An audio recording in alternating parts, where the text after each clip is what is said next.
इस दुनिया में एक अजीब नियम लागू हो चुका है कि हर इंसान उस आखिरी जानवर में बदल जाता है जिसे उसने खाया होता है।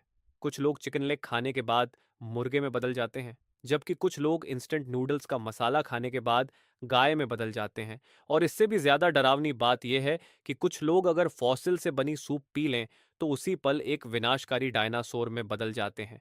ये सब इंसानों द्वारा पर्यावरण को लापरवाही से नष्ट करने का नतीजा है। धरती लगातार चेतावनी देती रही, लेकिन किसी ने ध्यान नहीं दिया। इसलिए अब धरती की इच्छा ने घोषणा कर दी कि 24 घंटे के अंदर सभी इंसान उस आखिरी जानवर में बदल जाएंगे जिसे उन्होंने खाया है। और अगर तुम्हें सही याद हो, तो आखिरी चीज जो तुमने खाई थी वह था पैक किया हुआ फ्राइड चिकन, जो फूड चेन के सबसे नीचे आने वाला जानवर है।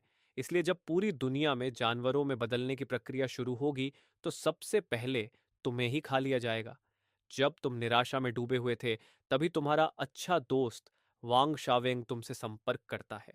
लेकिन तुम्हारी दोस्ती के विपरीत वह अजीब तरह से बहुत उत्साहित था, क्योंकि धरती की इच्छा ने सिर्फ इतना कहा था कि इंसान उस आखिरी जानवर में बदलेंगे जिसे उन्होंने खाया है। लेकिन उसने यह नहीं कहा कि वह जानवर आधुनिक ही होना चाहिए। वांग शावेंग के परिवार की एक कंस्ट्रक्शन कंपनी है, और कुछ दिन पहले उन्होंने एक पहाड़ी गांव में टायरानोसॉरस रेक्स का एक फॉसिल खोजा था। अगर उसे खाया जा सके तो इंसान एक टॉप प्रीडेटर बन सकता है, और तब हाथी और साइबेरियन टाइगर भी सिर्फ खाना बन जाएंगे। इसलिए तुम और वांग शावेंग तुरंत सहमत हो गए और कार से उसी गांव की तरफ निकल पड़े। लेकिन जब तुम वहां पहुंचे, तो ट्रैक्स फॉसिल की रखवाली कर रहा बॉस 11 तुरंत अपना फैसला बदल चुका था, क्योंकि धरती की इच्छा हर इंसान सुन सकता था, और बॉस 11 ने भी वह बात सुन ली थी। जैसे ही उसे पूरी दुनिया के जानवरों में बदलने की खबर मिली, उसने तुरंत अपने लोगों को ट्रेक्स फॉसिल की रक्षा करने का आदेश दे दिया। उसी समय बॉस 11 एक टेढ़ी मुस्कान के साथ बोला, ट्रेक्स फॉसिल के बारे में सोचो भी मत, मैंने तुम्हारे लिए कुछ और अच्छा तैयार किया है। ये कहकर उसने किसी को एक एक्वेरियम लाने को कहा, और उसके अंदर साफ दिखाई दे रही थी एक हरी कछुआ। इसके बाद तुम्हें एक लकड़ी के शेड के अंदर बंद कर दिया गया। चारों तरफ की कील लगी दरवाजों और खिड़कियों को देखकर वांग शावेंग ने तुरंत उम्मीद छोड़ दी। लेकिन किस्मत से कल रात उसने जो आखिरी चीज खाई थी वह एक एलिगेटर टर्टल थी। भले ही वह भी एक कछुआ ही है, लेकिन एलिगेटर टर्टल का वजन लगभग 200 किलो तक पहुंच सकता है, और उसकी डिफेंस और अटैक दोनों ही बहुत खतरनाक होते हैं। दूसरी तरफ जब तुमने अपना बैकपैक खोला, तो तुम्हें अंदर सिर्फ एक पैकेट इंस्टेंट नूडल्स और एक हैम सॉसेज मिला। अगर तुम नूडल्स का मसाला खाओ तो गाय में बदल सकते हो, और अगर सॉसेज खाओ तो सुअर में बदल जाओगे। लेकिन इन दोनों की लड़ाई की क्षमता बहुत कमजोर है। हालांकि एक बात से तुम्हें थोड़ी राहत मिली कि कम से कम तुम अपने भाई के सहारे रह सकते हो।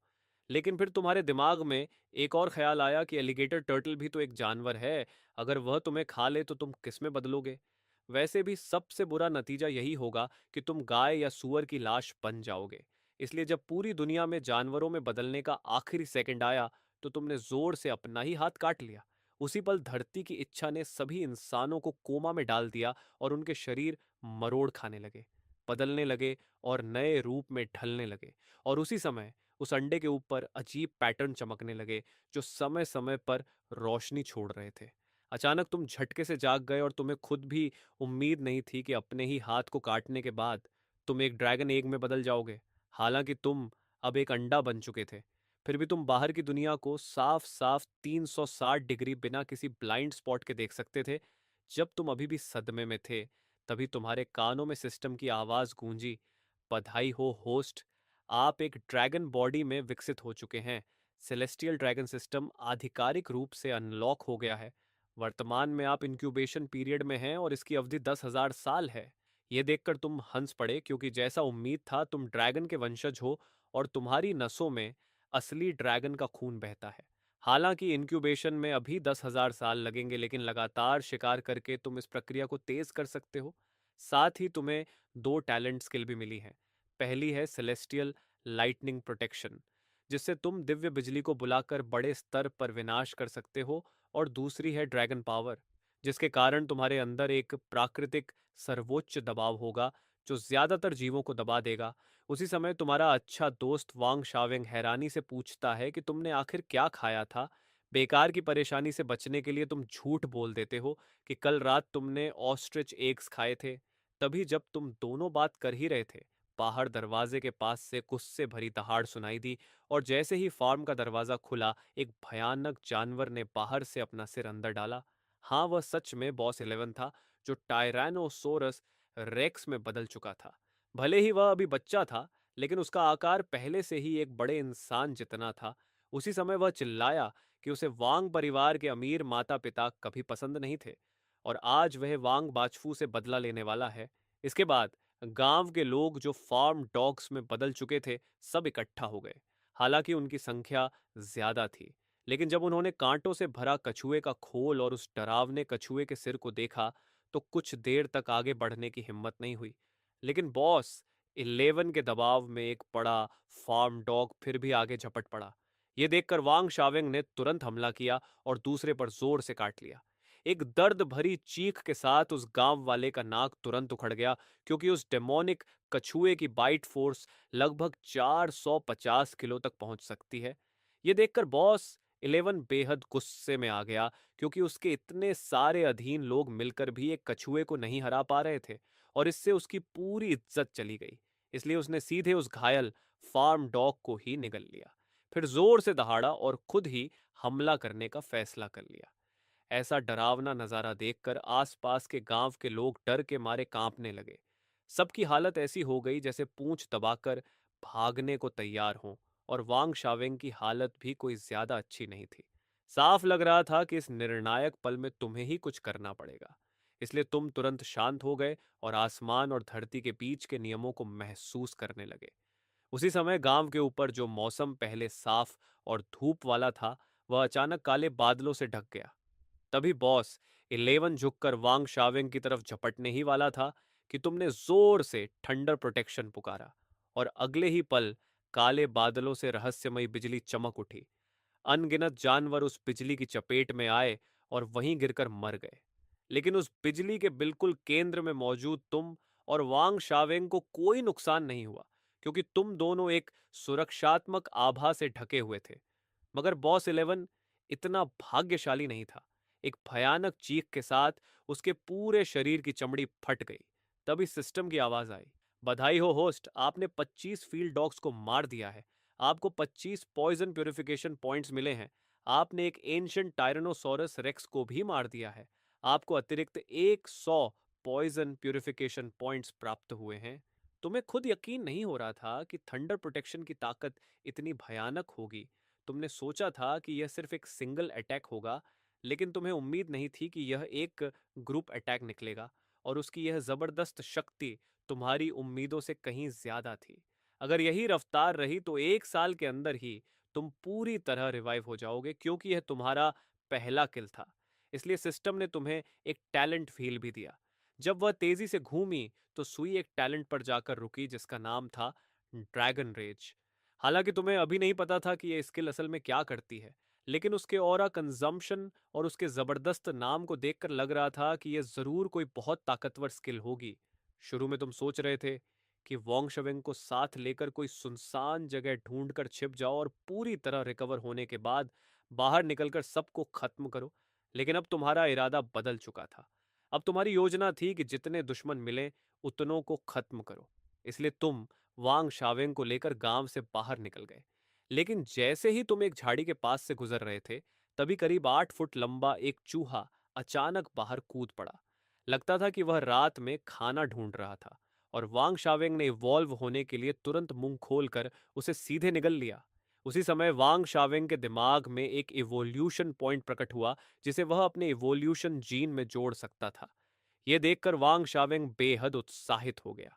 अगर वह कछुए में नहीं बदला होता, तो शायद वहीं खुशी से नाचने लगता। फिर तुम्हारे विश्लेषण के बाद यह तय हुआ कि उसकी कछुए की खोल अभी उतनी मजबूत नहीं है, इसलिए डिफेंस बढ़ाना ही सबसे अच्छा विकल्प होगा। जैसे ही एवोल्यूशन पॉइंट खर्च किया गया, उसकी टर्टल शेल से टूटने जैसी आवाज आई, और देखते ही देखते उसकी खोल आंखों से दिखाई देने वाली गति से मोटी और मजबूत हो गई। इसके बाद तुम दोनों अपनी यात्रा जारी रखते हुए पहाड़ों पर चढ़ते रहे, और 3 दिन बाद आखिरकार तुम्हें एक रोशनी से जगमगाती और चहल पहल से भरी शहर दिखाई दी। तुमने सोचा था कि जब इंसान जानवरों में बदल गए होंगे तो शहर जैसी चीजें खत्म हो चुकी होंगी। लेकिन तुम्हें हैरानी हुई कि यह सब अभी भी मौजूद था, जैसे मानव सभ्यता किसी और रूप में जारी हो। लेकिन जैसे ही तुम शहर के गेट के पास पहुंचे, तुम्हें कुछ खतरनाक कुत्तों के झुंड ने रोक लिया। यह देखकर वांग शावेंग ने अपनी ताकत दिखाकर उन अनचाहे मेहमानों को डराने की कोशिश की। सौभाग्य से वह कुत्तों का झुंड दुश्मनी भरा नहीं था, और थोड़ी बातचीत के बाद पता चला कि वे ईविल डॉग गैंग के सदस्य हैं।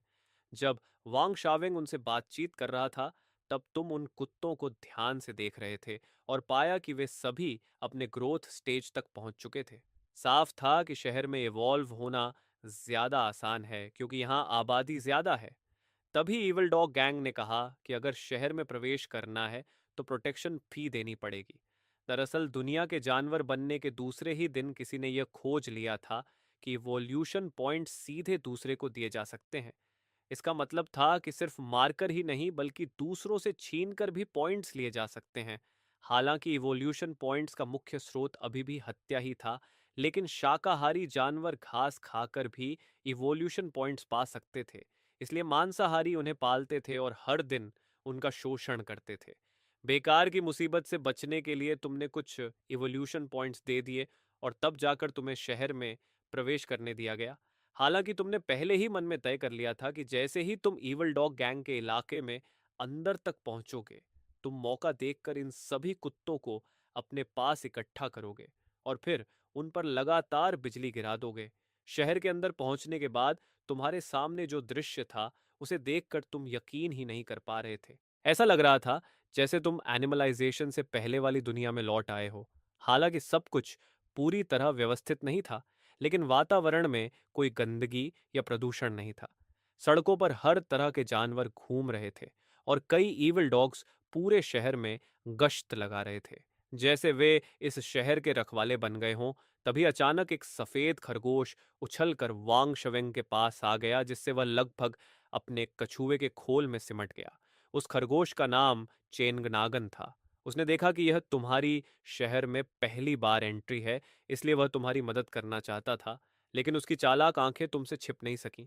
फिर भी तुमने उसे बेनकाब नहीं किया, क्योंकि तुम देखना चाहते थे कि वह आगे क्या करने वाला है। इसलिए छेंगनागन के उत्साह भरे निमंत्रण पर तुम दोनों उसके घर की तरफ चल पड़े। लेकिन धीरे धीरे वांग शावेंग को कुछ अजीब लगने लगा, क्योंकि तुम लोग शहर से लगातार दूर जाते जा रहे थे। तब चेंगनागन ने कहा कि हम शाकाहारी जानवरों की यहाँ कोई हैसियत नहीं है, इसलिए हम शहर से दूर रहते हैं। उसके रास्ता दिखाने पर तुम लोग आखिरकार एक जर्जर किराए के घर तक पहुंचे, जहां चेंगनागन के माता पिता ने बड़े उत्साह से तुम्हारा स्वागत किया और जल्दी से रात का खाना तैयार किया। उनकी प्लेटों में हरी घास रखी गई थी।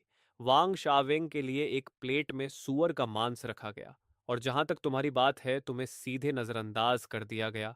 लेकिन थोड़ी देर बाद वांग शावेंग को महसूस हुआ कि उसकी नजर धुंधली होती जा रही है, और अंत में वह सो गया।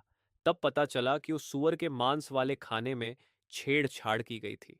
ये सब असल में वांग शावेंग को फंसाने के लिए किया गया था, और उनका असली मकसद था तुम्हें ईविल डॉग गैंग के हवाले करना, क्योंकि ऐसा करने पर उन्हें शहर छोड़ने की अनुमति मिल जाती। लेकिन जब तुमने यह सब देखा तो तुम्हें समझ आ गया कि यह तो एक अनपेक्षित मौका है, क्योंकि अगर तुम किसी तरह ईविल डॉग गैंग के मुख्यालय तक पहुंच जाओ और वहां एक बार बिजली गिरा दो तो पूरे गिरोह को सीधे खत्म किया जा सकता है।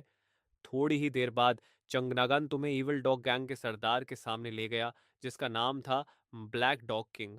और अपनी सावधानी से की गई निगरानी से तुमने तुरंत पहचान लिया कि सामने वाला असल में कैन कॉर्सो नस्ल का एक बड़ा और बेहद ताकतवर गार्ड डॉग है। वह अभी पूरी तरह बड़ा नहीं हुआ था, लेकिन असल में वह एक असली बड़े कैन कॉर्सो से भी ज्यादा विशाल था।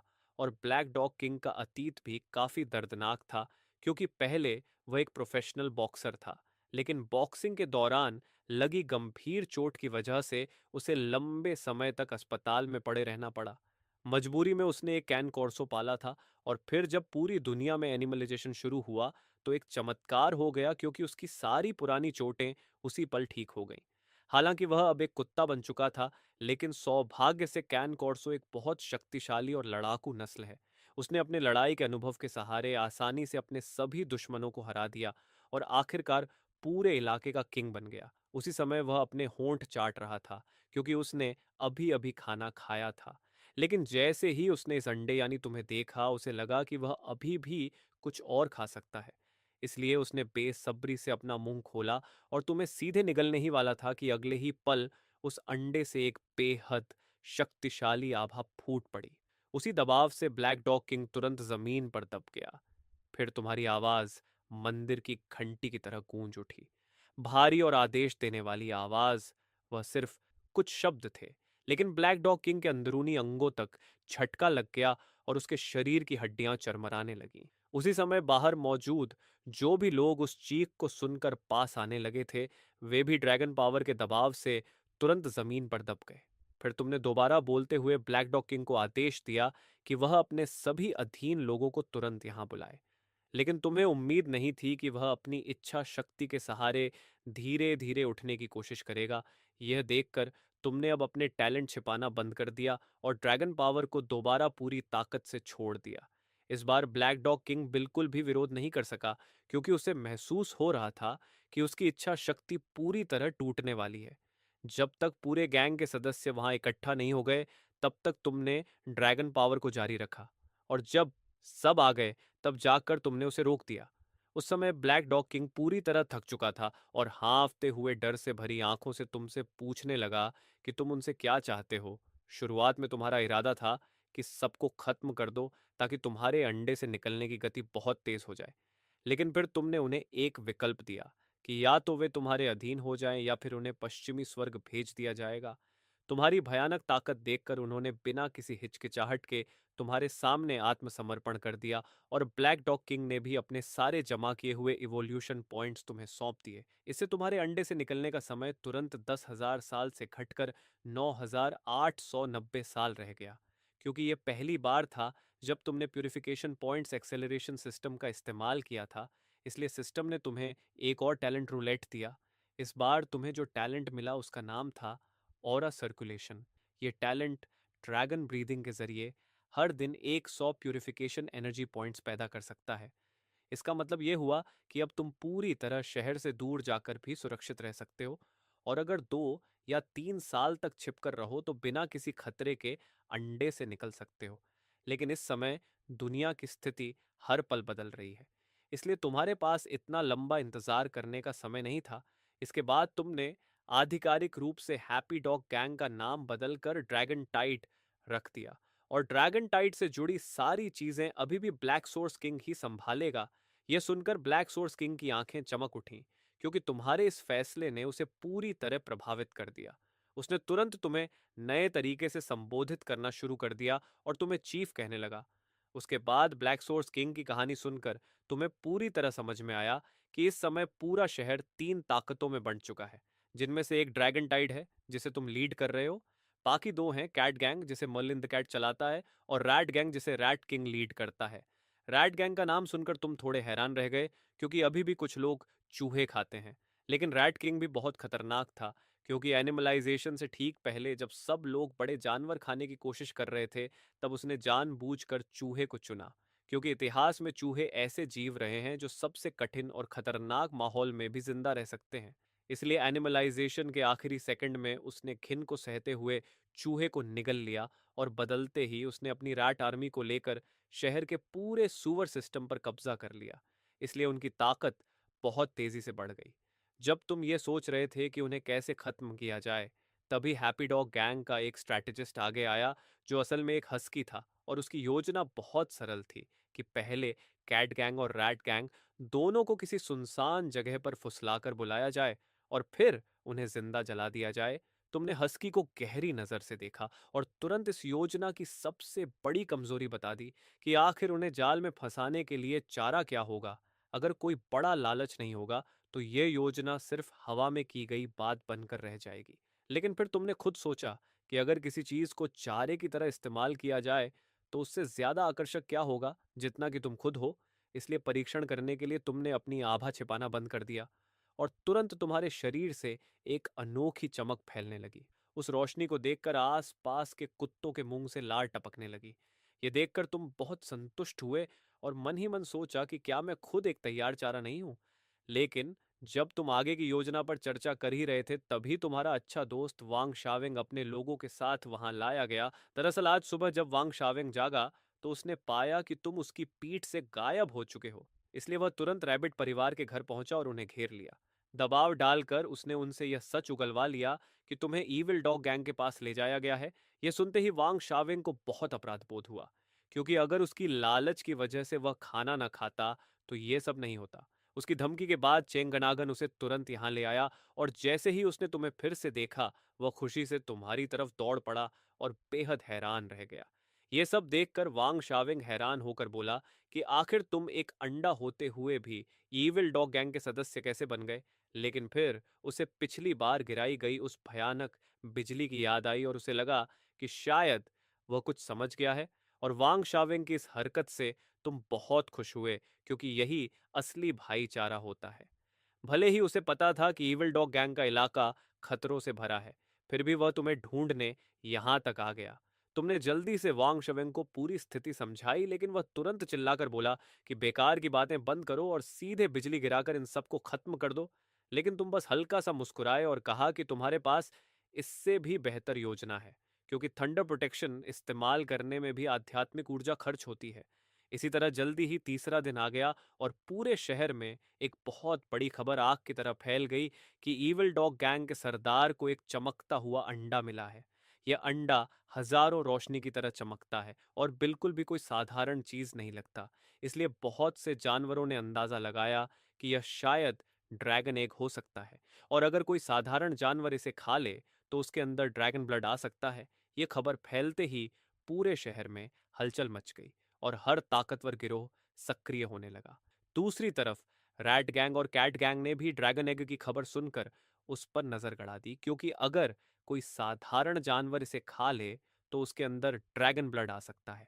लेकिन ईविल डॉग गैंग की ताकत को देखते हुए दोनों गिरोहों ने आपस में सहयोग करने का फैसला किया और साथ मिलकर इसे चुराने की योजना बनाई। उनकी योजना बहुत सरल थी कि कैट गैंग सामने से हमला करके ध्यान भटकाएगा और रैट गैंग चोरी छिपे ड्रैगन एग को पीछे से चुरा लेगा।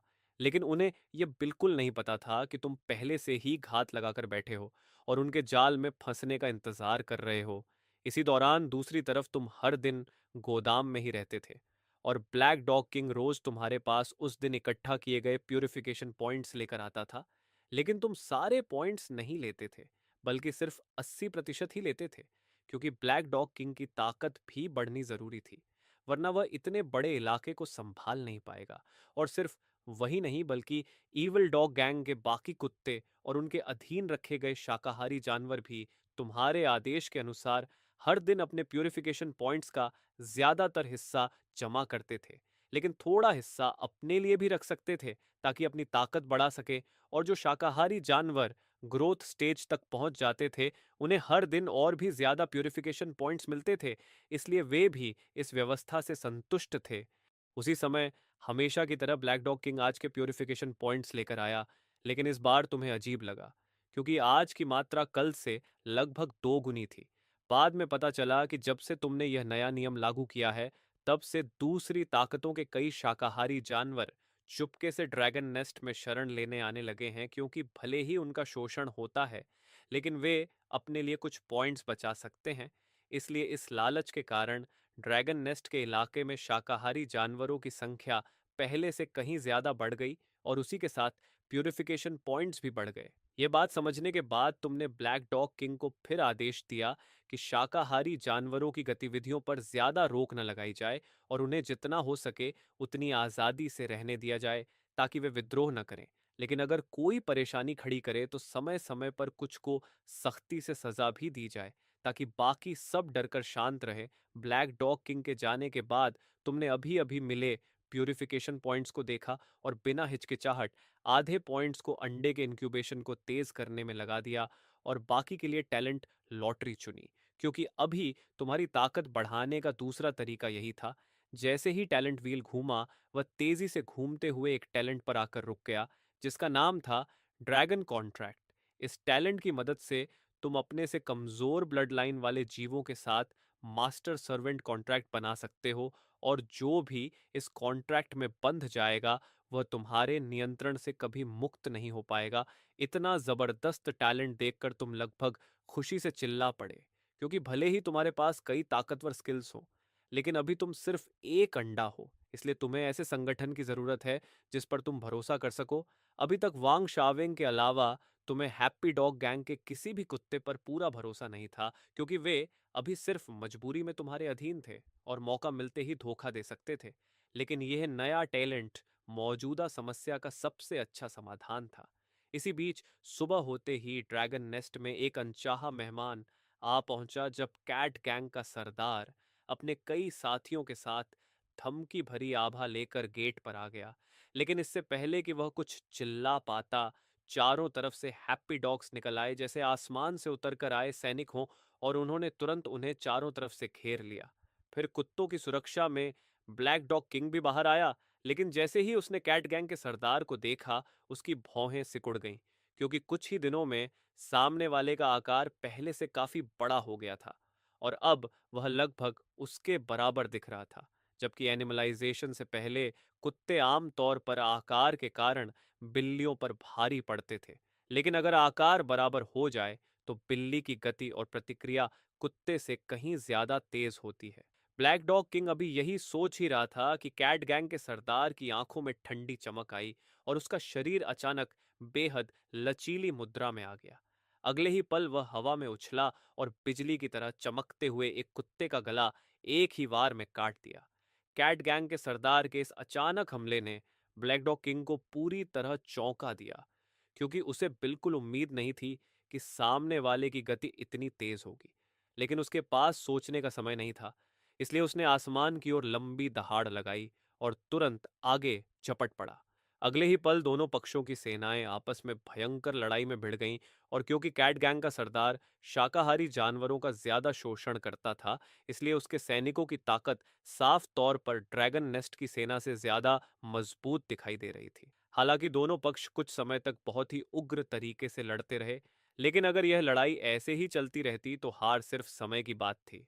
उसी समय दूसरी तरफ गोदाम के अंदर रैट किंग अपने कुछ अधीन लोगों को लेकर चुपके चुपके घुस आया, और जैसे ही उसकी नजर मेज पर रखे ड्रैगनेग यानी तुम पर पड़ी, वह उससे नजर ही नहीं हटा सका, क्योंकि जितना शक्तिशाली कोई जानवर होता है, उतना ही ज्यादा वह तुम्हारी अनोखी आभा को महसूस कर सकता है।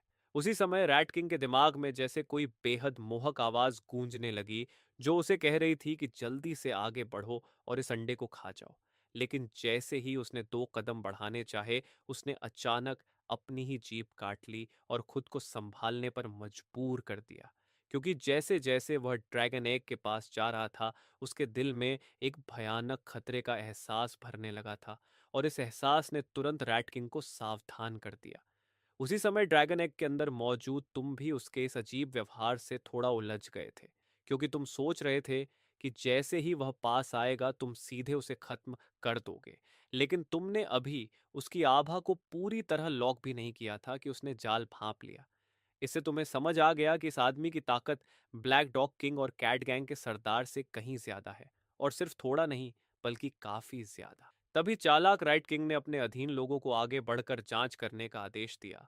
वे सब सोच रहे थे कि यह बस एक साधारण काम है, लेकिन अचानक ही एक बड़ा बदलाव हो गया। अचानक एक जोरदार ड्रैगन रोअर गूंजा, और उसी पल एक 6 स्टार फॉर्मेशन बन गई, और उससे भयानक तापमान वाली नारंगी लपटें फूट पड़ी, जो पलक झपकते ही पूरे गोदाम में फैल गईं। जो कुछ चूहे अभी तुम्हारे पास पहुंचने ही वाले थे, वे चीखने तक का मौका नहीं पा सके और सीधे आग में जलकर गायब हो गए। ये भयानक दृश्य देखकर बाकी सारे चूहे डर से कांपने लगे। उनके जीन में छिपी डर की प्रवृत्ति उन्हें मजबूर कर रही थी कि वे तुरंत इस नर्क जैसी जगह से भाग जाएं। लेकिन वे अभी 2 कदम भी नहीं भाग पाए थे कि अचानक एक और घटना हो गई। आसमान से एक भयानक दबाव उतर आया और उन सब पर जोर से टूट पड़ा। सभी चूहे, यहां तक कि रैट किंग भी, जोर की आवाज के साथ जमीन पर गिर पड़े। उस समय रैट किंग ने मुश्किल से सिर उठाकर अविश्वास से पूछा, तुम आखिर हो कौन? लेकिन जब उसे पता चला कि तुम ईवल डॉग गैंग के नए चीफ हो, तो उसे कुछ दिन पहले की एक घटना याद आ गई, जब ईवल डॉग गैंग ने अचानक अपना नाम बदलकर ड्रैगन नेस्ट रख लिया था। उस समय उसने इस बात का मजाक उड़ाया था, लेकिन अब उसे समझ में आ गया कि यह सिर्फ नाम बदलना नहीं बल्कि मालिक बदलना था। और जब उसने अपनी आंखों से तुम्हारी भयानक ताकत देखी तो रैट किंग समझ गया कि जीतने की कोई संभावना नहीं है। भले ही उसने अपनी कुछ ताकत अभी बचा कर रखी हो, लेकिन एक मार्शल आर्टिस्ट होने के कारण उसके लिए बिना लड़े हार मानना थोड़ा मुश्किल था। फिर भी अगले ही पल रैट किंग अचानक पीछे की ओर गिर गया और पूरी तरह जमीन पर लेटकर हार मानने का संकेत दे दिया। उसने साफ कहा कि चूंकि वह तुम्हारे हाथों में पड़ चुका है, इसलिए वह अपनी हार स्वीकार करता है। और यह कहकर उसने आंखें बंद कर लीं जैसे मौत का इंतजार कर रहा हो। लेकिन तुमने उसे नहीं मारा, बल्कि उसे दो विकल्प दिए। या तो बिना निशान छोड़े मर जाओ, या फिर मेरे अधीन हो जाओ। जमीन पर लेटा रैट किंग तुरंत अपनी पूंछ हिलाने लगा और एकदम से उछल कर खड़ा हो गया और बिना किसी झिझक के बोला कि वह तुम्हारे अधीन होने के लिए तैयार है। यह मजेदार दृश्य देखकर उसके सारे अधीन लोग दंग रह गए, क्योंकि जो रैट किंग हमेशा निर्दयी और घमंडी माना जाता था, वह इतनी जल्दी झुक जाएगा किसी ने सोचा भी नहीं था।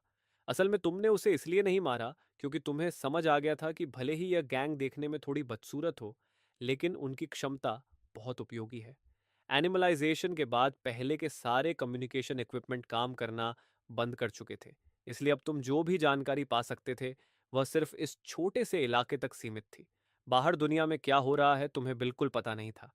लेकिन अगर तुम्हें सच में एक शासक बनना है तो तुम्हें सारी जानकारी अपने हाथ में रखनी होगी, और रैट किंग तथा उसके अधीन चूहे इस काम के लिए सबसे अच्छे थे, क्योंकि चूहे छोटे होते हैं और चुपके से किसी भी कॉलोनी में घुसकर जानकारी इकट्ठा कर सकते हैं। साथ ही उनकी अनुकूलन क्षमता इतनी मजबूत होती है कि वे किसी भी कठिन वातावरण में जिंदा रह सकते हैं। इसलिए वे असल में जन्मजात जासूस होते हैं। इसलिए रैट किंग की वफादारी परखने के लिए तुमने उससे अपनी सच्चाई साबित करने को कहा। यह सुनकर उसने सिर झुकाकर थोड़ी देर सोचा और कहा कि वह कैट गैंग के सरदार को मार देगा। इससे उसकी वफादारी साबित हो जाएगी। तुम्हारी मंजूरी मिलते ही रैट किंग एक काली परछाई की तरह गोदाम से बाहर निकल गया। उसी समय ड्रैगन नेस्ट के गेट पर कैट गैंग का सरदार पूरी तरह गुस्से में पागल हो चुका था, और उसने रैट गैंग के साथ मिलकर चोरी करने वाली योजना भी लगभग भूल ही गया था। उसे बस थोड़ा समय चाहिए था, क्योंकि अगर वह सीधे लड़ाई जीत जाता तो फिर वह इन कुत्तों के पूरे झुंड को खत्म कर देता। लेकिन तभी अचानक एक बेहद तेज काली परछाई तेजी से युद्ध क्षेत्र की तरफ बढ़ी और पलक झपकते ही मैदान के बीच पहुंच गई। जब वह रुकी तो वहां मौजूद बिल्लियों और कुत्तों ने साफ देखा कि वह एक कुत्ते जितना बड़ा चूहा था। यह अचानक बदलाव देखकर सभी जानवर हैरान रह गए। सब सोचने लगे कि क्या यह चूहा कोई राक्षस बन गया है जो इतना बड़ा हो गया है। कैट गैंग के सरदार ने तुरंत पहचान लिया कि यह रैट किंग है। हालांकि उसे समझ नहीं आया कि वह इतना बड़ा कैसे हो गया, लेकिन उसके पास पूछने का समय नहीं था, क्योंकि वह उससे मिलकर कुत्तों को खत्म करना चाहता था। लेकिन इससे पहले कि वह कुछ कह पाता, अचानक एक चीख सुनाई दी, क्योंकि रैट किंग ने बिना किसी चेतावनी के हमला कर दिया था। उसकी तेज दांतों ने एक ही पल में कैट गैंग के सरदार का गला भेद दिया। कुछ ही सेकंड बाद रैट किंग ने अपनी पकड़ छोड़ी, फिर वह उस लाश को घसीटता हुआ तुरंत गायब हो गया। कैट गैंग के सरदार की मौत के साथ ही ब्लैक डॉग किंग उस जगह का सबसे बड़ा नेता बन गया, और उसके आदेश पर बाकी बिल्लियों को जल्दी ही काबू में कर लिया गया। और जहां तक तुम्हारा सवाल है कि तुम अभी भी गोदाम में क्यों इंतजार कर रहे हो और रैट किंग को जाने की हिम्मत कैसे की, तो वजह यह थी कि पिछले कुछ दिनों में जब तुम खाली थे, तब तुम्हें अपने टैलेंट स्किल्स इस्तेमाल करने का एक नया तरीका मिल गया था।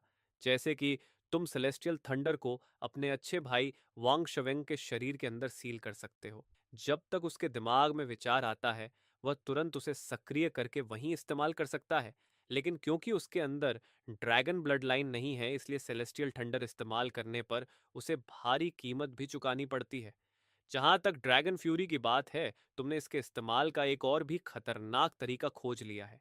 जब तक तुम किसी की आभा को लॉक कर लेते हो, ड्रैगन फ्यूरी अपने आप उस लक्ष्य का पीछा करती रहती है और उससे छिपने की कोई जगह नहीं बचती। थोड़ी देर पहले गोदाम के अंदर तुम पहले ही रेड किंग की आभा को लॉक कर चुके थे, इसलिए अगर वह 3 मिनट के अंदर वापस नहीं आता या तुम्हें लगे कि वह भागने वाला है, तो तुम बिना झिझक ड्रैगन फ्यूरी छोड़ दोगे। लेकिन उसी समय गोदाम का दरवाजा जोर से टूटकर खुला और रैट किंग कैट गैंग के सरदार की लाश घसीटता हुआ अंदर आया। अंदर आने के बाद जब उसे तुम्हारी अनुमति मिली तो उसका शरीर सिकुड़ने लगा और वह फिर से अपने असली आकार में लौट आया। उसके बाद वह सीधे तुम्हारे सामने झुक गया। असल में मिशन पूरा करने के लिए उसने अपनी पूरी ताकत लगा दी थी। इतनी जबरदस्त जाइगेंटिफिकेशन उसके लिए भी बहुत भारी पड़ गई थी। लेकिन वह अभी ठीक से सांस भी नहीं ले पाया था कि अचानक उसके दिमाग में एक तीखी ड्रैगन रोअर गूंज उठी। उसकी आंखों के सामने काली चमक दौड़ी और वह तुरंत बेहोश हो गया। दरअसल ये तुम थे जिन्होंने ड्रैगन सोल टैलेंट का इस्तेमाल किया था।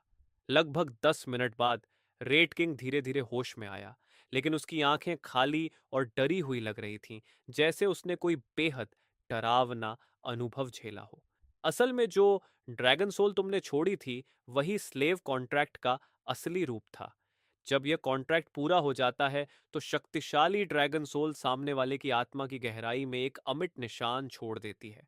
साधारण जीवों की आत्मा बहुत कमजोर होती है और ऊपर से चूहे स्वभाव से बहुत डरपोक होते हैं, इसलिए रैट किंग ने इस प्रक्रिया में बहुत कष्ट सहा।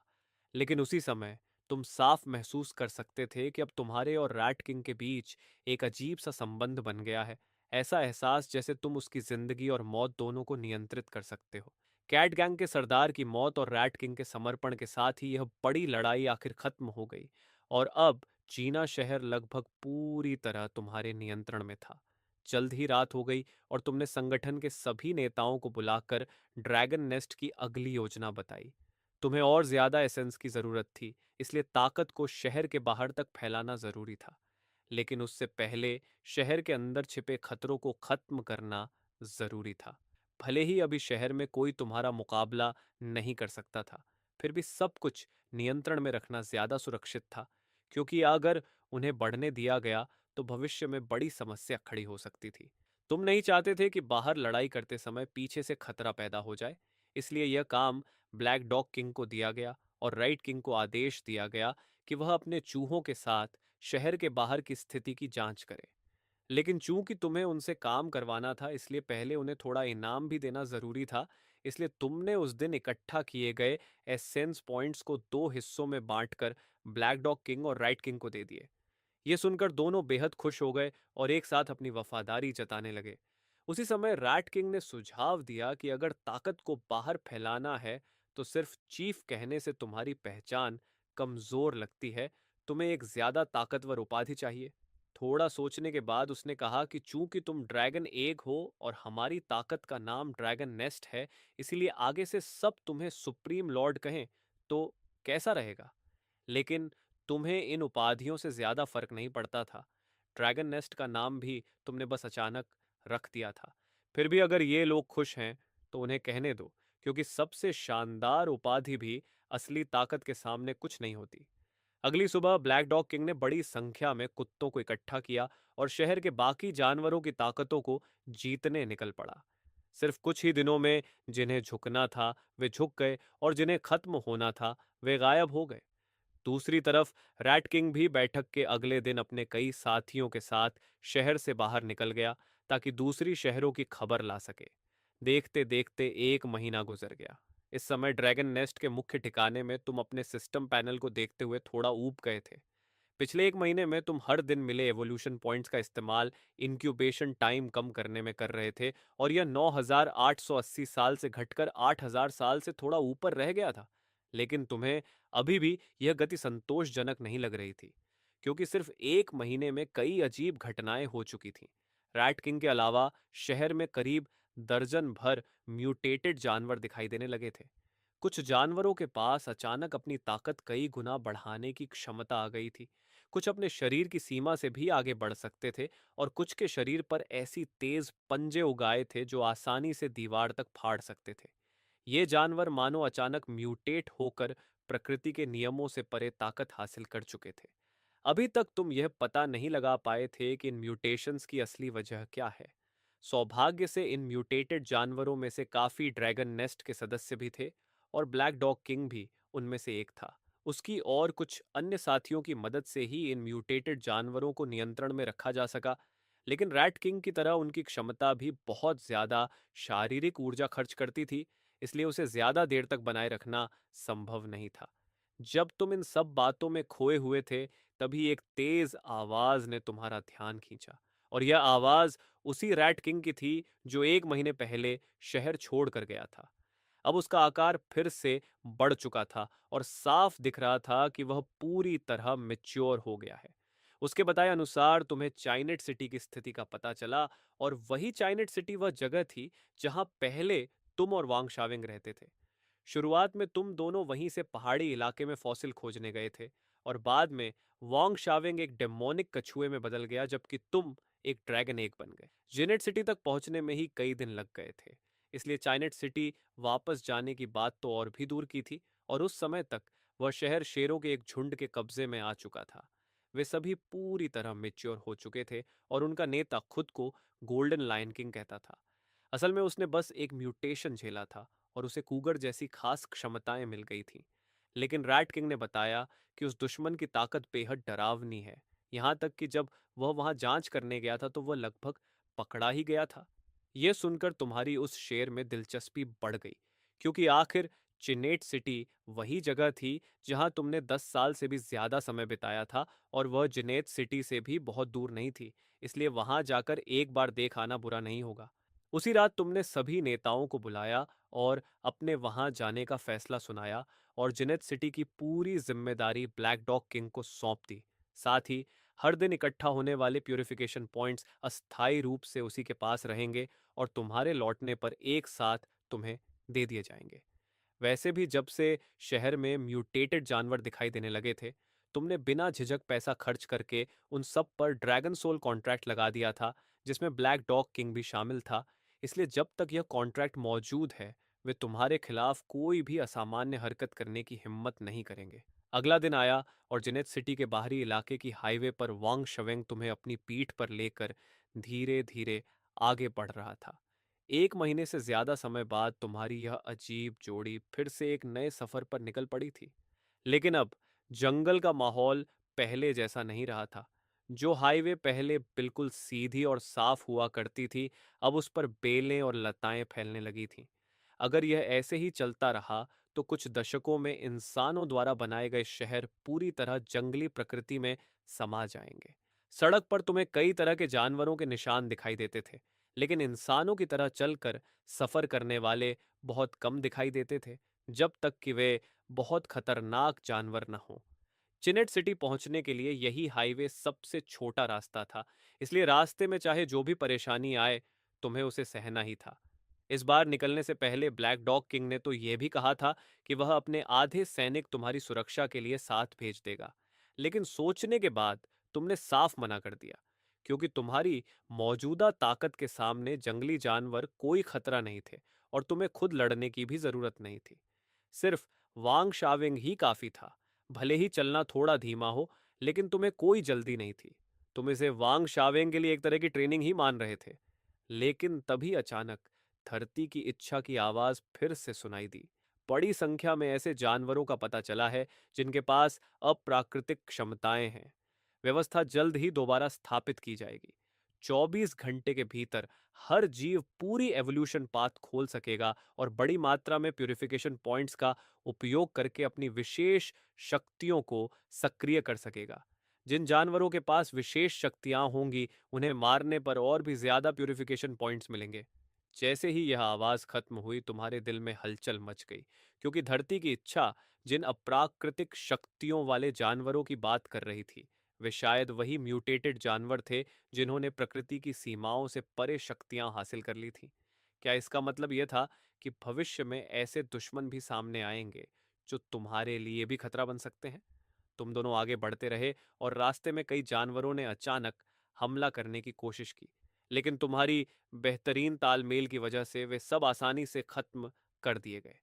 लेकिन जब तुम एक बांस के जंगल से गुजर रहे थे, तभी अचानक भूकंप जैसी गूंजती हुई दहाड़ ने पूरे इलाके की शांति तोड़ दी, और भारी कदमों की आवाजें भी सुनाई देने लगीं।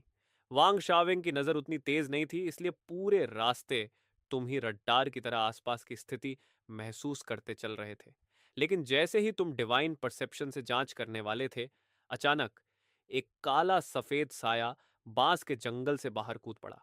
वह जोर से चिल्लाया कि आखिरकार वह बच गया, और तुरंत बिना कुछ कहे तुम्हारे पीछे छिप गया।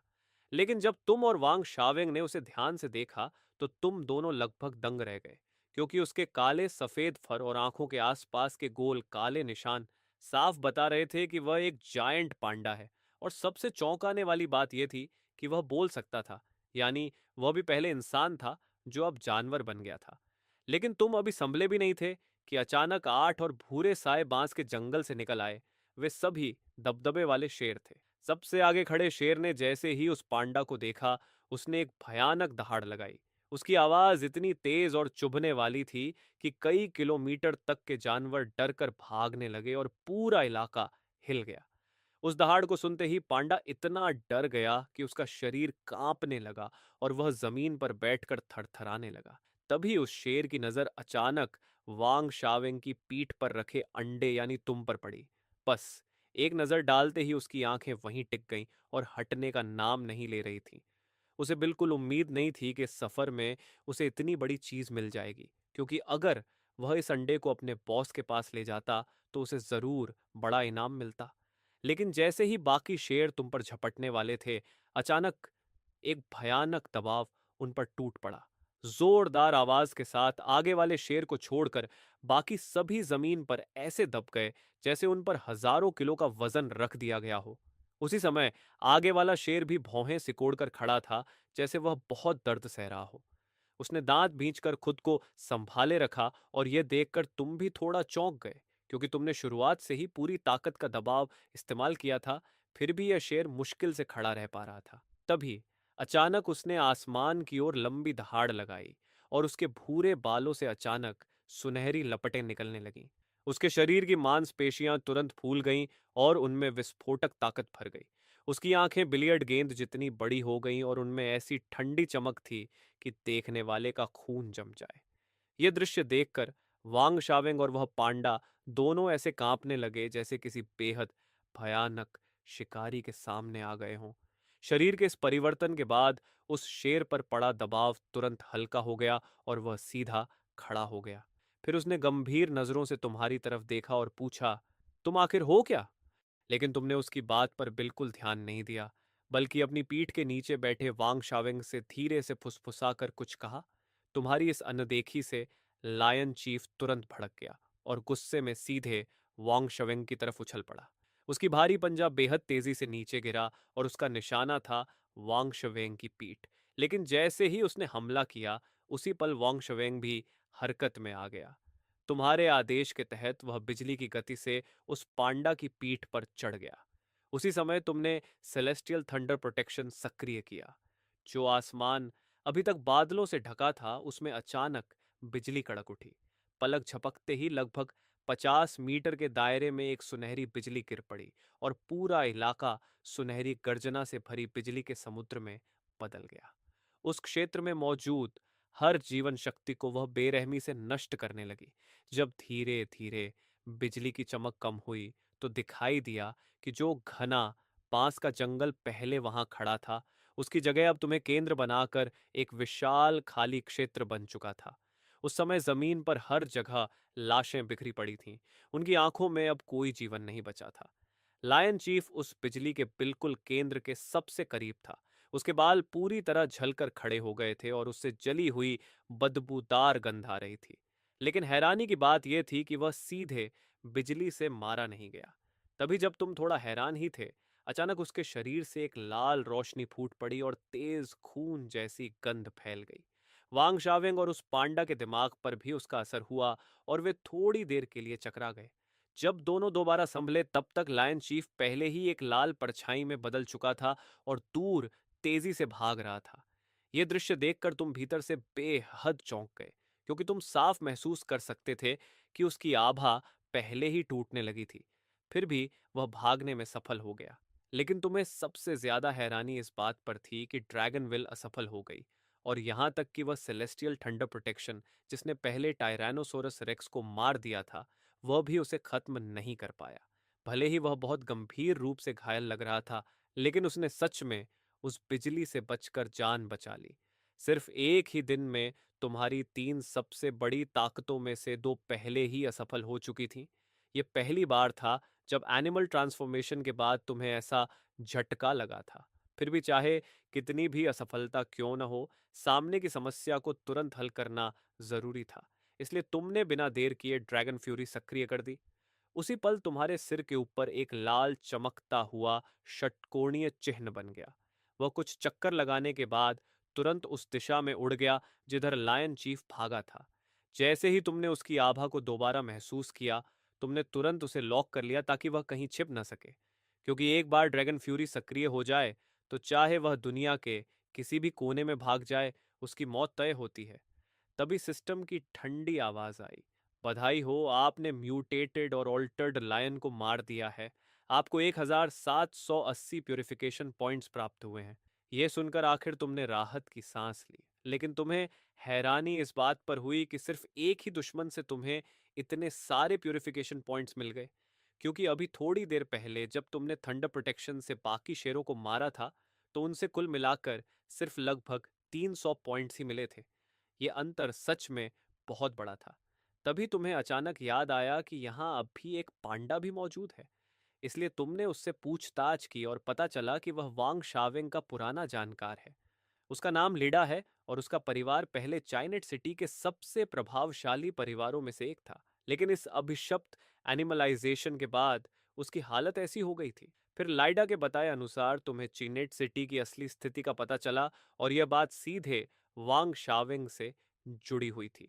असल में एनिमलाइजेशन के बाद वही शेरों का झुंड वांग शावेंग की बड़ी विला पर कब्जा कर चुका था। यह सुनकर वांग शावेंग अचानक घबरा गया। घर पर कब्जा होना उसके लिए बड़ी बात नहीं थी, क्योंकि अब सब जानवर बन चुके थे और कहीं भी रह सकते थे। लेकिन उसे सबसे ज्यादा चिंता इस बात की थी कि कहीं उसके माता पिता वापस चाइनेट सिटी तो नहीं आ गए होंगे। उनकी पुरानी जिद्दी सोच को देखते हुए अगर उन्हें पता चल गया कि घर पर शेरों ने कब्जा कर लिया है, तो वे जरूर उनसे लड़ने की कोशिश करेंगे। जैसे जैसे लीडा बोलता गया, तुम्हें धीरे धीरे चिनेट सिटी के असली अराजक हालात का पता चलता गया।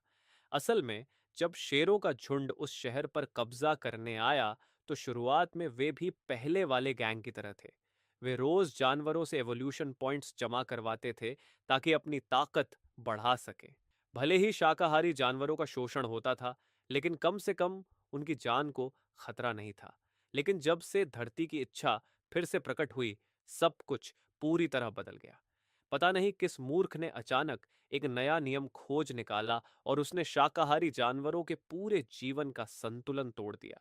क्योंकि उन्होंने पाया कि अगर शाकाहारी जानवर मौत के खतरे से एक दिन पहले बच जाए, तो अगले दिन उन्हें मिलने वाले एवोल्यूशन पॉइंट्स कई गुना बढ़ जाते हैं।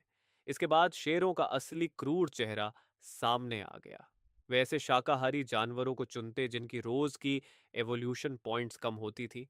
फिर उन्हें एक जगह इकट्ठा करके उनका पीछा करते और बेरहमी से शिकार करते। आखिर में बहुत मुश्किल से सिर्फ एक दो शाकाहारी जानवर ही जिंदा बच पाते। लेकिन इतनी खतरनाक चाइनेट सिटी से भी तुम्हें कोई डर नहीं था। भले ही अभी तुम्हें एक छोटा झटका लगा था, लेकिन तुमने अभी तक अपनी सारी ताकत इस्तेमाल ही नहीं की थी।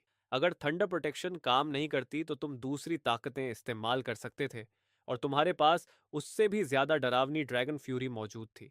असल में इससे पहले तुमने नए टैलेंट्स जोड़ने का फैसला इसलिए नहीं किया था, क्योंकि पहली बात तुम्हें कोई इतना शक्तिशाली दुश्मन मिला ही नहीं था, और दूसरी बात यह सिस्टम बहुत ही चालाक था। शुरुआत में तुम्हें लगा था कि हर बार टैलेंट निकालने के लिए सिर्फ 1000 ऑरा पॉइंट्स लगेंगे, लेकिन असल में हर बार टैलेंट निकालने के बाद अगली बार उसकी कीमत दो गुनी हो जाती है। लेकिन मौजूदा हालात ने तुम्हें समझा दिया कि अब नए टैलेंट्स जोड़ने का समय आ चुका है। और शहर से निकलने से एक दिन पहले तुमने खास तौर पर ब्लैक डॉग किंग से कहा था कि वह पहले से ही एक बड़ी मात्रा में प्यूरिफाइड एसेंस जमा करके रखे। लेकिन अगर उस एसेंस को टैलेंट निकालने में इस्तेमाल किया जाए तो शायद सिर्फ एक ही बार टैलेंट निकाला जा सकता है, क्योंकि अगली बार उसकी कीमत दोगुनी हो जाएगी और तब 4000 पॉइंट्स भी बिल्कुल पर्याप्त नहीं होंगे। और अगर वह पर्याप्त भी होता, तब भी तुम उसे पूरा का पूरा लॉटरी में खर्च करने की हिम्मत नहीं करते, क्योंकि तुम्हें अपनी रक्षा के लिए भी कुछ पॉइंट्स बचाकर रखने पड़ते। फिर भी एक नया टैलेंट मिल जाना बहुत बड़ी बात थी, क्योंकि सिस्टम से मिलने वाला हर टैलेंट लगभग आसमान को चुनौती देने वाली शक्ति देता था। ये सोचते ही तुमने तुरंत टैलेंट ड्रॉ सक्रिय कर दिया। जैसे ही ऑरा डिडक्ट हुई, रूलेट तेजी से घूमने लगी। फिर सिस्टम की आवाज आई, बधाई हो, आपने टैलेंट ड्रॉ पूरा किया और नया टैलेंट ड्रैगन रोर प्राप्त किया। इस टैलेंट के जरिए उपयोगकर्ता डिवाइन ड्रैगन सोल की शक्ति से एक भयानक ड्रैगन रोर छोड़ सकता है जो धरती तक को हिला दे। इसके इस्तेमाल की मूल खपत ऑरा होती है और यह बड़े क्षेत्र में मौजूद दुश्मनों को शक्तिशाली तरीके से स्टन कर सकता है। अगर और ज्यादा ऑरा खर्च की जाए तो यह सीधे दुश्मन की आत्मा पर हमला भी कर सकता है। सिस्टम के इस परिचय को सुनते ही तुमने तुरंत समझ लिया कि यह नया टैलेंट वास्तव में भीड़ नियंत्रण यानी क्राउड कंट्रोल स्किल जैसा लगता है, लेकिन यह इतना साधारण नहीं है क्योंकि यह खर्च किए गए ऑरा के हिसाब से अपनी शक्ति बढ़ा सकता है और खास तौर पर आत्मा पर हमला करने के लिए बना है। यह ठीक वही स्किल थी जिसकी तुम्हें अभी जरूरत थी। चाहे इन शेरों का शरीर कितना भी ताकतवर क्यों न हो, उनकी आत्माएं इतनी मजबूत होना लगभग असंभव था। और वैसे भी उनका शरीर शायद तुम्हारे सेलेस्टियल थंडर बॉडी प्रोटेक्शन की शक्ति भी सह नहीं पाएगा। उसी समय लाइडा थोड़ी देर सोचने के बाद जैसे किसी बहुत बड़े फैसले पर पहुंच गया और दृढ़ चेहरे के साथ बोला कि वह तुम्हारे साथ शेनजेन सिटी जाना चाहता है। यह सुनकर तुम थोड़े हैरान हो गए क्योंकि यही आदमी अभी कुछ समय पहले डर से कांप रहा था और अब अचानक इतना दृढ़ हो गया था। तब लीडा की व्याख्या से तुम्हें पूरी कहानी पता चली। दरअसल एनिमल ट्रांसफॉर्मेशन के बाद उसका पूरा परिवार पांडा बन गया था। क्योंकि वे काफी ज्यादा प्यूरिफिकेशन पॉइंट्स पैदा कर सकते थे, इसलिए उन्हें हर दिन लायंस के झुंड द्वारा पालकर रखा जाता था। भले ही वे लगातार शोषण झेल रहे थे, लेकिन कम से कम उन्हें खाने पीने की चिंता नहीं करनी पड़ती थी। लेकिन जब नया बदलाव आया तो उन लायंस ने शिकायत शुरू कर दी कि उनकी प्रोडक्शन स्पीड बहुत धीमी है। इसी दौरान संयोग से लाइडा के पिता को पता चला कि लायंस का झुंड उन पर प्रयोग करने की योजना बना रहा है और उन्हें प्यूरिफिकेशन पॉइंट्स फार्म करने वाले प्रयोग में शामिल करना चाहता है। यह सुनते ही लुइडा के पिता को गुस्सा आ गया क्योंकि यह तो सीधे उन्हें मौत के रास्ते पर धकेलना था। इसलिए उन्होंने योजना बनाई कि रात होने पर जब लायंस की सतर्कता सबसे कम होगी, वे एक साथ हमला करके शेनजन सिटी से भाग जाएंगे। अगर वे इस शोषण से बचकर निकल जाते तो पांडाज की विकास गति को देखते हुए जंगल में टिकना मुश्किल नहीं होता, क्योंकि भले ही वे शाकाहारी हों, लेकिन वे आखिर भालू ही हैं और उनकी हमला करने की शक्ति कई मांसाहारी जानवरों से कम नहीं होती। लेकिन उन्होंने लायंस की क्रूरता को बहुत कम आंका था। जैसे ही लायंस को पता चला कि वे भागने की योजना बना रहे हैं, उन्होंने बिना हिचकिचाहट उन पर हमला कर दिया। जो पंडास हर दिन शोषण झेलते थे, वे लायंस के झुंड से कैसे लड़ सकते थे? इसलिए वे जल्दी ही हार गए और उन्हें भारी नुकसान उठाना पड़ा। लीडा के पिता तो उसी समय लायंस के हाथों मारे गए। अंत में पूरे परिवार में से सिर्फ लीडा ही किसी तरह अफरा तफरी में बचकर भाग निकला और लायंस उसका पीछा करते हुए यहां तक पहुंच गए। उसकी कहानी सुनने के बाद उन लायंस को कुचलना तुम्हारे लिए बहुत आसान काम था, इसलिए तुमने तुरंत उसकी मदद करने और उसका बदला लेने के लिए सहमति दे दी। वैसे भी यहाँ आने का तुम्हारा असली मकसद ही डीप लायंस पर राज करना था, इसलिए देर सबेर तुम्हारी उनसे टक्कर होनी ही थी। जब ऐसा ही है तो साथ ही एक अच्छा काम भी कर दिया जाए। 7 दिन बाद तुम आखिरकार अपने गंतव्य पर पहुंच गए, डीप लायंस का क्षेत्र। लेकिन उस समय शहर के दरवाजे पर कई शेर पहरा दे रहे थे। अगर तुम सीधे आगे बढ़ते तो वे निश्चित ही तुम्हारा पीछा करते, क्योंकि जैसे जैसे तुम डीप लायंस के करीब आते गए रास्ते में मिलने वाले जानवर कम होते गए। खासकर पिछले आधे घंटे में तो तुम्हें एक भी जानवर दिखाई नहीं दिया, जबकि अब पूरी दुनिया में एनिमल ट्रांसफॉर्मेशन के बाद जानवर पहले से कहीं ज्यादा हो गए थे। इसलिए तुमने अनुमान लगाया कि आसपास के सारे शाकाहारी जानवरों को पकड़कर एवोल्यूशन पॉइंट्स के लिए इस्तेमाल किया जा रहा है। असल में तुम्हारी ताकत के हिसाब से सीधे हमला करके अंदर घुसना मुश्किल नहीं था, लेकिन ऐसा करने से लायंस के पूरे झुंड का ध्यान तुम्हारी ओर आ जाता। अगर दुश्मन को तुम्हारी असली ताकत का पता चल जाता तो वे डरकर भाग जाते और तुम्हारी मौजूदा मोबिलिटी से तुम उन सबको पकड़ नहीं पाते। भले ही तुम्हारे पास ड्रैगन फ्यूरी जैसी ट्रैकिंग स्किल हो, लेकिन वह सिंगल टारगेट डैमेज स्किल है और इतने सारे दुश्मनों से एक साथ निपट नहीं सकती। और तुम्हारा सिद्धांत हमेशा यही था कि जब तक दुश्मन को पूरी तरह दबोचने का भरोसा न हो, तब तक हमला नहीं करना चाहिए, क्योंकि अगर एक भी दुश्मन भाग निकला तो भविष्य में वह तुम्हारे लिए मुसीबत बन सकता है। तभी लीडा ने कहा कि उसे एक ऐसी जगह पता है जहां से शायद शहर में चुपके से घुसा जा सकता है। इसलिए तुम सब एक अजीब और डरावने कब्रिस्तान में पहुंचे। असल में यह जगह ऊपर से देखने पर कब्रिस्तान लगती थी, लेकिन वास्तव में यह एक पुराना एयर रेड शेल्टर था जो शहर तक जाता था। अगर प्रवेश द्वार की मिट्टी खोद दी जाए तो सीधे शहर के केंद्र तक पहुंचा जा सकता था। यह सुनते ही वांग शावेंग तुरंत आगे बढ़ा और खुदाई शुरू कर दी। ऐसा नहीं था कि वह बहुत खुश था, बल्कि वह इस जगह पर एक पल भी और रुकना नहीं चाहता था। पहले से ही उदासी से भरा यह कब्रिस्तान बहुत समय से देखभाल न होने के कारण और भी ज्यादा उजाड़ और अजीब लग रहा था। ऊपर से रात का समय था और चारों तरफ अजीब सी धुंध फैल रही थी। ऐसा दृश्य देखकर कोई भी आदमी तुरंत वहां से दूर भाग जाता। भले ही तुम अब जानवरों में बदल चुके थे, लेकिन तुम्हारे दिमाग में अभी भी इंसानी सोच थी, इसलिए डर और बेचैनी महसूस होना स्वाभाविक था। फिर भी वांग शावेंग की खुदाई करने की क्षमता बहुत जबरदस्त थी। सिर्फ 10 मिनट में वहां की झाड़ियां पूरी तरह हट गईं और उनकी जगह 1 मीटर से ज्यादा गहरा बड़ा गड्ढा बन गया। उस गड्ढे के तल पर एक विशाल कंक्रीट की प्लेट दिखाई दी, जो लोहे से मजबूत की गई मोटी दीवार की तरह रास्ता पूरी तरह बंद किए हुए थी। तुमने अपने स्पिरिचुअल सेंसेस का इस्तेमाल करके अपने सामने खड़ी दीवार की मोटाई को महसूस करना शुरू किया, लेकिन उसके पीछे क्या है यह तुम्हें बिल्कुल भी दिखाई नहीं दे रहा था। इससे साफ था कि दीवार बहुत मोटी है। अगर कोई भारी मशीन न हो तो इसे तोड़ना लगभग नामुमकिन है, लेकिन इस समय इसके अलावा कोई बेहतर तरीका भी नहीं था। इसलिए तुमने जबरदस्ती रास्ता बनाने की कोशिश करने का फैसला किया। जैसे ही ड्रैगन फ्यूरी सक्रिय हुई, तुरंत एक लाल जलती हुई हेक्सागोनल मैट्रिक्स बन गई और नारंगी रंग की आग लहरों की तरह बाहर उमड़ने लगी। जो सुरंग पहले थोड़ी ठंडी थी, उसका तापमान अचानक कई गुना बढ़ गया। इतना डरावना दृश्य देखकर वांग शाविंग ने अनजाने में ही थूक निकल लिया। भले ही उसने पहले भी ऐसा दृश्य देखा था, लेकिन जब वह दोबारा उसके सामने आया तो उसके दिल में डर फिर भी पैदा हो गया।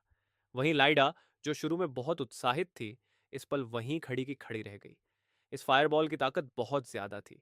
अगर वह थोड़ा भी करीब चली जाती तो शायद तुरंत जलकर राख हो जाती। और जब ड्रैगन फ्यूरी बन जाती है, अगर तुम तुरंत अटैक का आदेश नहीं देते तो वह 5 मिनट तक फायरबॉल के रूप में बनी रहती है और समय पूरा होते ही अपने आप गायब हो जाती है।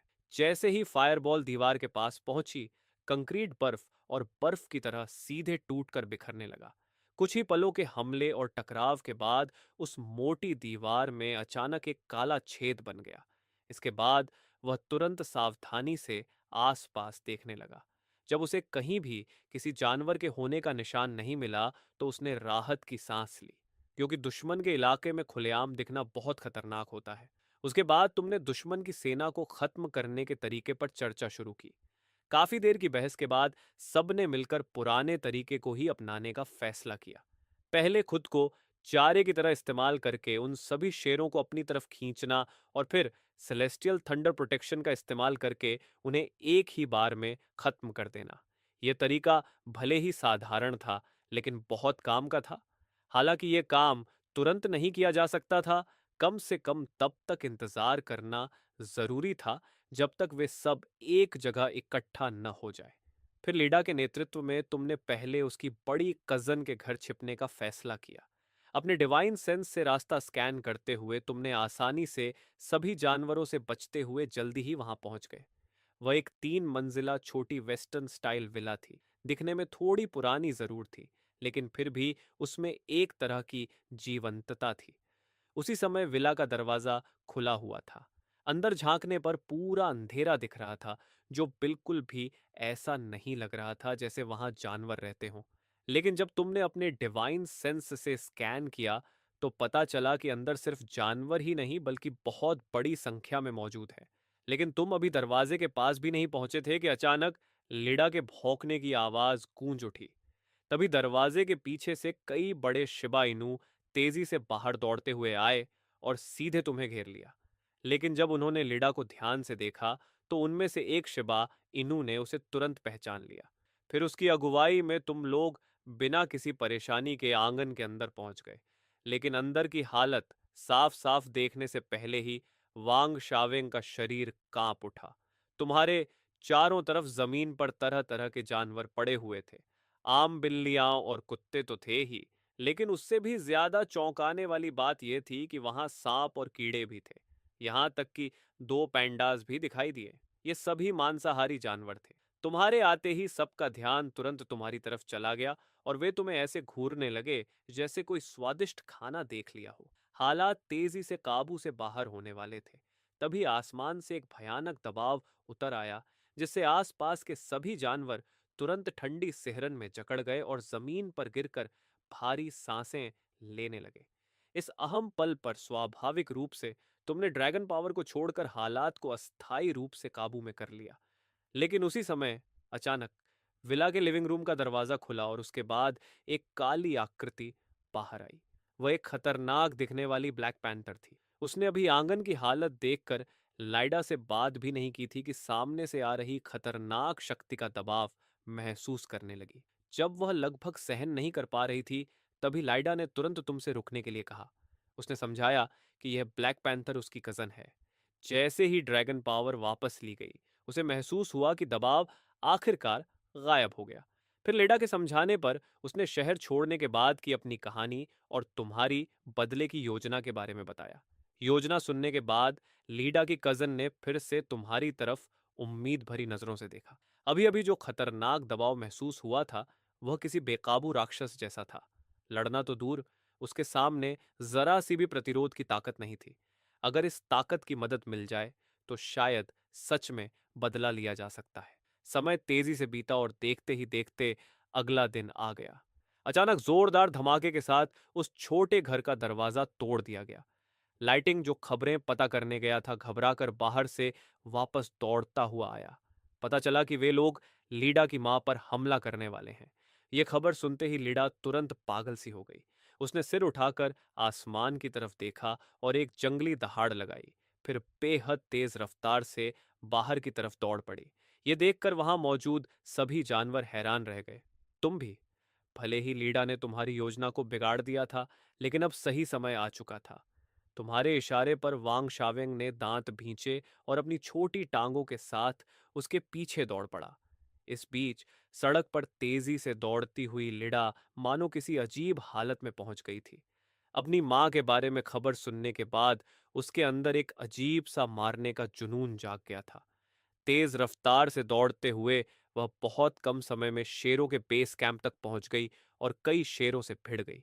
कुछ देर तक तो ऐसा लग रहा था जैसे वह अजेय हो गई हो। लीडा खुद नहीं समझ पा रही थी कि उसके साथ क्या हो रहा है, लेकिन उसे बस इतना महसूस हो रहा था कि उसका शरीर अनंत ताकत से भरा हुआ है। पहले वह शेरों से डरती थी, लेकिन इस बार उनके सामने खड़े होकर उसके दिल में डर नहीं बल्कि अजीब सी एक्साइटमेंट पैदा हो रही थी।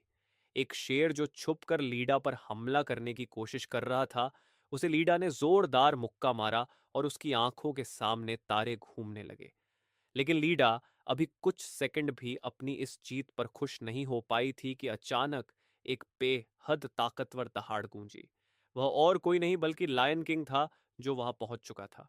उसी पल उसके दिल में जैसे तूफान उठ गया। उसने तुरंत इस पांडा को पहचान लिया। ये वही लीडा थी जो कुछ दिन पहले समुद्र की गहराइयों वाली परीक्षा से भाग निकली थी।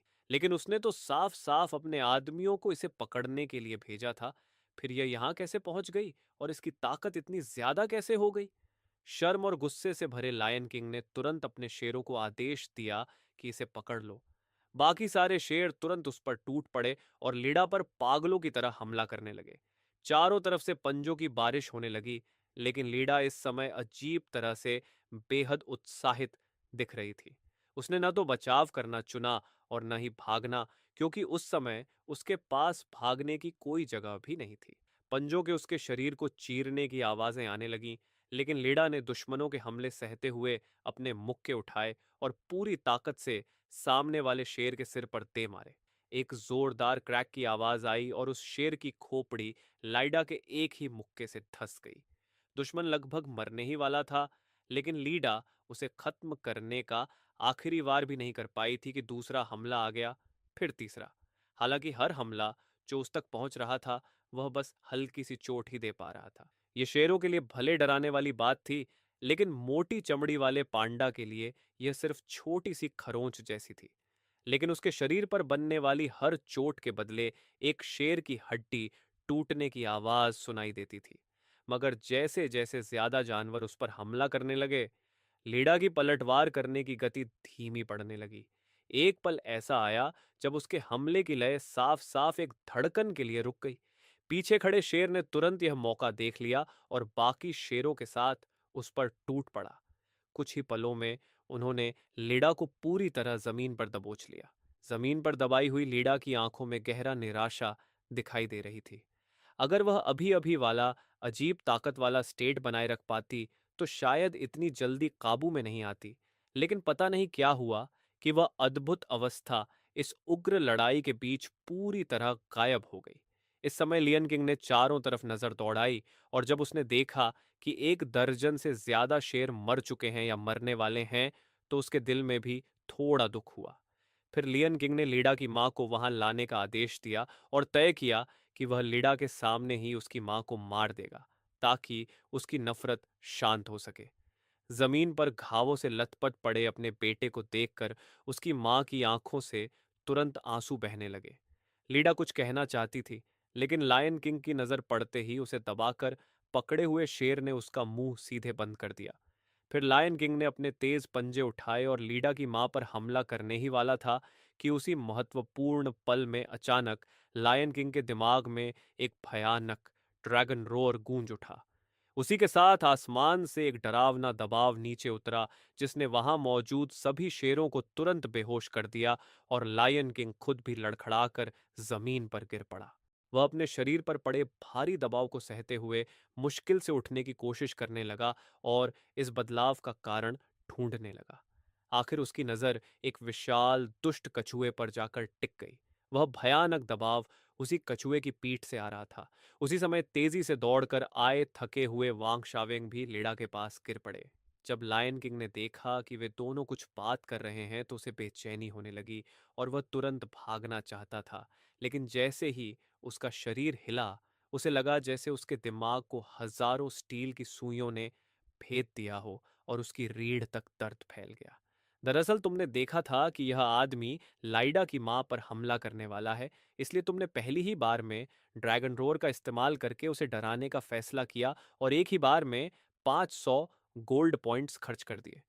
थोड़ी सी तकलीफ जरूर हुई, लेकिन नतीजा देखकर तुम बेहद संतुष्ट थे। वहां मौजूद सैकड़ों शेर तुम्हारे हमले से तुरंत बेहोश हो गए।